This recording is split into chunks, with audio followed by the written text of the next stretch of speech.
Look, I'm just asking for a friend, but did you go to the Era store and it completely alter the chemistry of your brain? More specifically, did the costumes like hold on to you like a grudge and just never let you go and you think about them constantly and now you have to do something about it, like make everything? Or is that just me? So, to scratch the itch today, let's make the Blue Folklore dress. But before we get going, Big Money Red has a message just for you. I bet you're thinking about making a folklore dress maybe. If you want to make a blue folklore dress, I have a special message in a bottle, not quite in a bottle, for you. I have a pattern available. It is linked below if you're interested. And it not only has all of the pattern pieces you will see in my video, but if you hate the sound of my voice, there is an instructional booklet with every step you need to make the dress. So if you want to make this outfit, you can use your instructional manual or you can watch this video because I will take you now through all the steps of making this beautiful blue folklore dress. I knew you'd linger like a tattoo kiss. Let's talk about fabric for this project. Don't you just hate it when something gets stuck in your throat? Let's get down to business. So of course we're going to need some blue lace, as well as a whole bunch of this lining, as well as the polyester chiffon. I got both of those fabrics from a wholesaler, so this actually was not that expensive to make as a project. Of course you need some interfacing, some bra cups, and this plastic boning as well. And you will need a zipper. I got an invisible one that was about 22 inches, and also some rhinestones. And now we're ready to get started. So after you've cut out your pattern pieces, it's now time to assemble them, and I just do that by taking this cutter tool, cutting the top and one side of it, and then you just have to align these gray triangles that you see. It's okay if it doesn't align perfectly every single time. To quote the philosopher Hannah Montana, nobody's perfect. And then after that, be sure to cut on those blue lines, and now you'll have your pattern ready to go. For this tutorial, I'm going to show you how to make this blue folklore dress, and we are going to start with the bodice. Why not? So here I am cutting out the chiffon pieces, and also be sure when you're cutting out that front bodice piece to mark those notches because we're going to gather in between those points later on. And then here's what it looks like. I only have chiffon pieces for the top back, and all the rest of the pieces get a lining as well. And then guess what? More lining pieces, but you only need this additional layer of lining for the front top and both of the waistband pieces. And I know what you're thinking, this is a whole lot of pieces, and I say, oh yeah, let's make more pieces. This is the lace that you also need to cut out for that top back as well. And now everything is going to make sense. What we're going to do is flatline the chiffon and that first matching layer of lining. An important thing to note when you are flatlining is to make sure that the lining and the chiffon are completely flat to one another. There are no bubbles. So you're going to want to pin around the edges, and then once you have everything ready to go, you're going to stitch at the highest stitch length that you have, and this go around the entire perimeter of each of these bodice pieces. And using something called forethought, ladies and gentlemen, we are going to add a gather stitch to the front bodice pieces. So this is just running in between those two notches we made earlier with that same 5 length stitch. And we are doing this step because we're going to have to gather those front bodice pieces into the waistband. This is what it looks like after you pull on the strings on the thread on both sides, and you're also going to want to gather the lining as well so everything lines up. To make the front neckline, you're just going to pin right sides together of these bodice pieces and then sew down that line with 5/8 seam allowance. Everything here is 5/8. And now, of course, we got to press our seams. Because this is the front neckline, you are going to want to understitch the seam allowance. And how you do that is first clip the lining seam allowance down a bit, press everything to that side, and then top stitch the seam allowance to the lining. After you press it down, how it will be, you will have a very crisp neckline and that lining will not poke out, which is what we want. Moving right along to the waistband, you're first going to want to interface the lining pieces, and then you can also add some boning for some extra stability, which you see me doing here. I'm just using a simple sew-in and plastic boning. I did make sure to tape off the edges and round the edges also of the bones just so they don't poke through or anything like that, and I added it to the center front and also right there close to the side seams. And what's really cool about this step is because we have not attached the chiffon yet, there is that stitch line just on the lining, but when you add the chiffon on top, you can't see it. is nice and tucked away. But after we baste the two together, you are going to want to find your center front of the waistband just by folding it in half and marking it. And now it's time to take the top bodice pieces and attach them to the waistband. When you're pinning the top piece onto that waistband, please make sure that it's right on that center front line. And also you're going to want to play with those gather stitches just so that it is nice and even, and also make sure that those two pieces don't overlap right in that center front. You want them to kiss. Oh yeah, and you can also now at this point add your waistband pieces to the back as well. There's no gathering anything for that, you just sew the two together at that seam. Here is everything you should have at this point, and if you've gotten this far, you are doing it, man. Good for you. Let's keep going though. So to finish that top back edge, we're just gonna take some twill tape and sew it to that top edge. And we're doing it this way just because that back will be see-through, and this is just a nice way to tuck all those loose ends in. So as you saw me do, you're just gonna take the twill tape, sew it, and then clip that seam allowance. And then this is up to you. You can either machine stitch it down or hand sew it. If I had more patience, I would have hand sewed it, but I used my machine. From here you can sew the side seams of the bodice together and then also the shoulder seam, and for this we're going to use a little trick. Only pin together the outside pieces at the shoulder. Do not sew on the lining. After you've sewed the shoulder seam together, this is what it will look like, and of course you're going to want to press open your seams and also press that dark blue lining down as well. And here comes the magic. First you're going to want to clip the excess seam allowance of the front top bodice piece and then fold down the back excess seam allowance and press it down as well. What that means is that when you fold the lining over, that everything is nice and encased in this new fold you see here. And after you pin everything in place, this is what it should look like, and it just needs a simple whip stitch to hold it in place. Once you get that sewn together, it's time to add bra cups to the inside of the bodice. Just place the foam cups inside and pin it to the lining.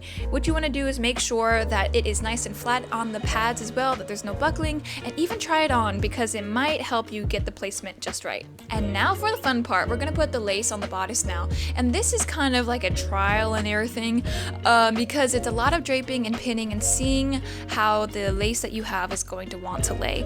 So here what I'm doing is I first pin the lace onto the neckline, and I'm cutting around the shape of the lace because as you'll notice on Taylor's outfit, it is not just a straight line, it kind of has an organic look to it. And that also goes for the inside of the bust as well. So it's kind of like that Michelangelo quote, like, I don't see a stone, I chisel away what's not supposed to be there. Kind of have that mentality. You are crafting this lace piece here, and it doesn't have to be just like Taylor's or just like mine. Find what works well with your lace and make sure you pin it down really well, because after that you're going to hand sew around the entire perimeter of the lace at the top and also here at the waistband, which you see me doing now. I just laid it down flat on the waistband, the lace, and then cut around the edge. And then again, pull a Michelangelo and kind of carve it out. And what's a Taylor Swift costume without a little bit of bejeweling? So here I'm adding these really big blue ugly rhinestones that I eventually took off because they're ugly.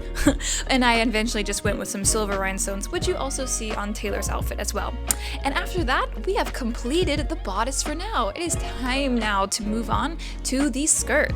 Ooh, take a deep breath though before you start the skirt, because it is a giant circle with a train, and so as you can imagine, the pattern is massive. But luckily though, there is only one pattern piece for both the front and the back. And that's because you're going to do the back piece first and cut out both the chiffon and lining first. And then you're going to cut the actual pattern piece down and then cut the front piece, just making sure that it's on the fold. And so you just need one layer of chiffon and one layer of lining, and if you have pets, they will probably love this step and want to help you. And after you have everything cut out, it is time to assemble the skirt. I just use French seams for all this, but you could also just sew it normally and serge the edges if you want to make sure that the inside is nice and neat. And now a word from our sponsor of the project, the Roll Hem Foot. Please get this or you will hate your life. That's all you need to know. Even with this tool, it still took me about 2 hours to hem the skirt. It's just a lot of fabric. And now the moment we've all been waiting for, the moment it becomes a folklore dress. And so what I'm doing is just putting right sides together with the bodice against the chiffon, and on top of the chiffon I put the lining. And hey, you remember those lining pieces we cut out a long time ago? Well, sew those side seams up, and then we're gonna match the side seams of the skirt and put the right side against the wrong side of the skirt at that same waist seam we just put together. I am well aware that sounded like a lot of nonsense, but after you sew that together, this is what we're going for. Ooh, It's so pretty. But first, actually, you are going to want to cut the excess seam allowance at the waist just so it's not super bulky there. Okay, so now we're ready to get back to the pretty stuff. So we're first gonna want to focus on pressing up that seam that we just made. I did pin it first and then iron it. That's an optional thing. But then from there, we are going to fold under that top edge and give it a really good press as well. And also while we are here, you are able to fold under that side seam allowance also. Before you hand sew it as well, I recommend pinning everything in place and just making sure everything is lining up and is flat, not tugging from the outside. And yeah, this is just gonna make the inside be really nice and neat, no fraying, just what we like to see. Ooh, another deep breath, here we go, on to the sleeves. Woo-wee. So what I've done is I've cut out a long strip of 14-inch wide lace, and what I'm doing is I'm lining it up on the very faint line. You can't see because the lace is on top of it, but it says lace line. And then what I'm doing now is I'm cutting out the shape of the pattern, so when it's on the sleeve, like what you see here, it fits perfectly. And it's really nice because working with chiffon, it's see-through, that I can still see the indication line on the pattern to get the lace just right.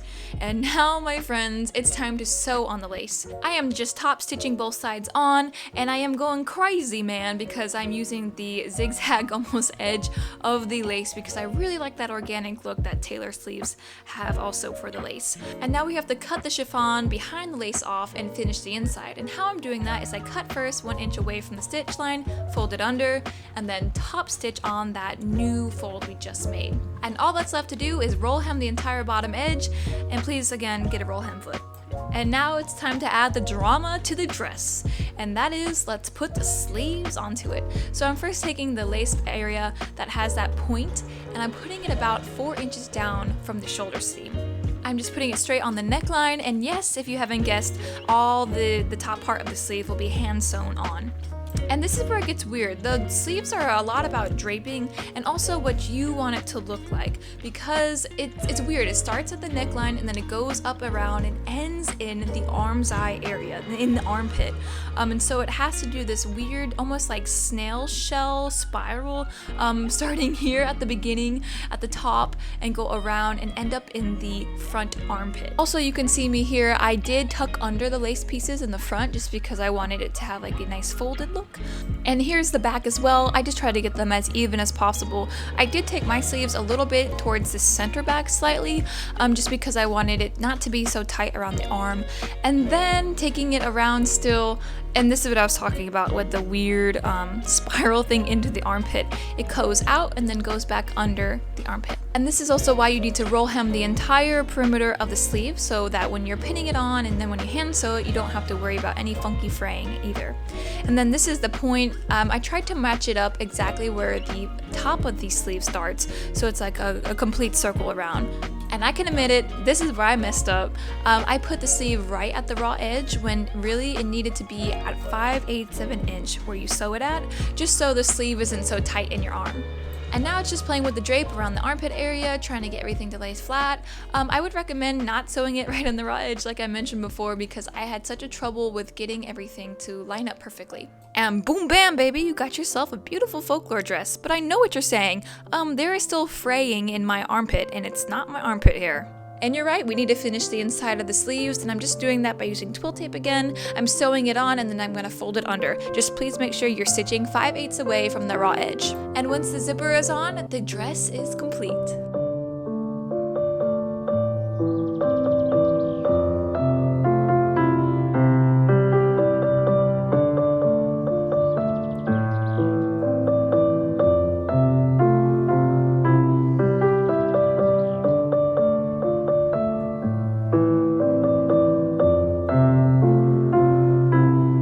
Yo. Thank you so much for watching. If you have any questions for me, please leave them in the comments. I live for answering questions.